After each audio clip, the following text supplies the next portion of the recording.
Do you ever just wake up in the morning like, dang, I do not want to go to school?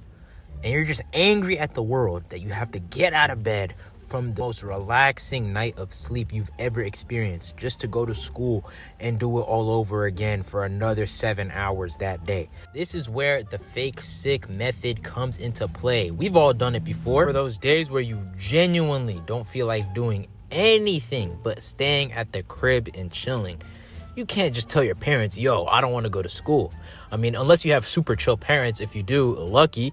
But for me as a kid, it was never like that. You know what I'm saying? I always had to come up with an elaborate plot. And that's what this video is for. I'm going to teach you how to effectively fake sick so you can stay home from another annoying day of school.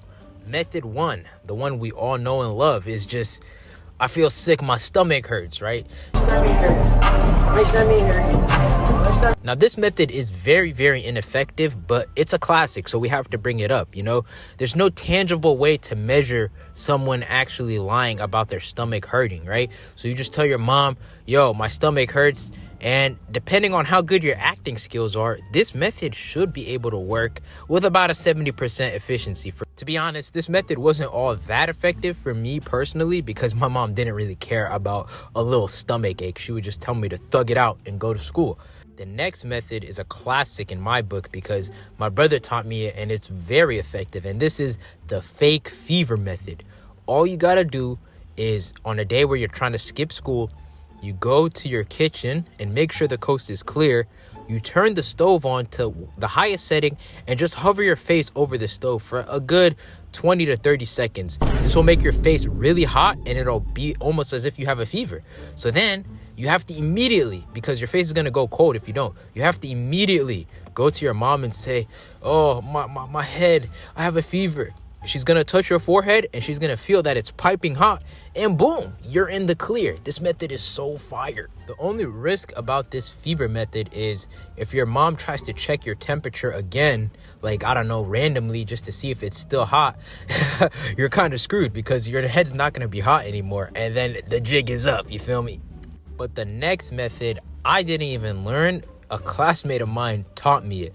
So this was during Prime Fortnite back in middle school and everyone was skipping class to play the game, right? So it was one of those days where I was just casually talking with a classmate and he told me that he was going to plan to fake sick so he could stay home and play. And I was like, how are you going to do that? And he said, I'm just going to fake throw up. And I'm like, how do you fake throw up?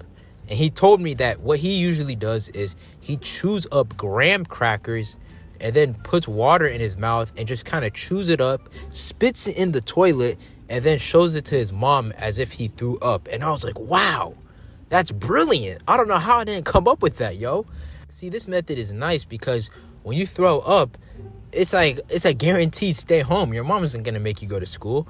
But with a fever, you feel me, it's just you can still kind of go to school. It's not that deep.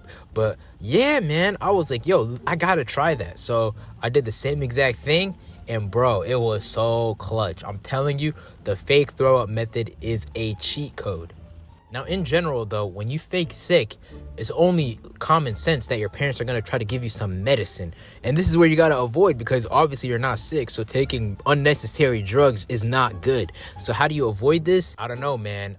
I just genuinely don't have the answer. Anytime my mom would offer to give me medicine, I would tell her, no, I'm okay. I don't like the way it tastes. But it's just not effective for most people because, I mean, if you're sick, obviously you need to take medicine. So I don't know. What do you guys think? Drop in the comments below how to get over that last obstacle of the medicine phase, right? That's like the final hurdle before you're in the clear, obviously. But with that being said, I hope you guys enjoyed this video. Let me know if you guys benefited from this. And, you know, who knows? If this came in clutch and you actually end up using one of these methods, let me know how it went. And thank you guys for watching if you made it this far.